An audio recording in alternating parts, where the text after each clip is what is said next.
Buntag, Dok. Pa-check up ko, Dok. Ay, lingkod. Salamat, Dok.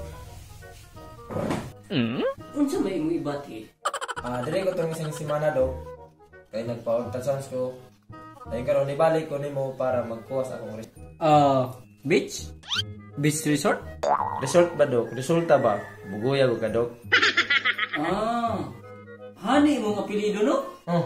Ako wala, Dok. Kumusta man, Dok?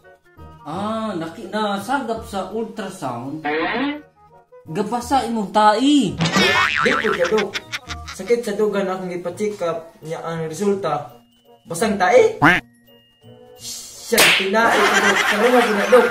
Nya, magbuot kang mo ni findings diri. Halak ka. Kung mo na yung resulta, nung siya may tambala na niya, Dok. Sayo na. Ang saan man ako na, Dok? Okay. Basa man ang imong tae, ibulan. Ni, tingululan man, Dok. Tak ang dito sugangan. Ay, sa evening.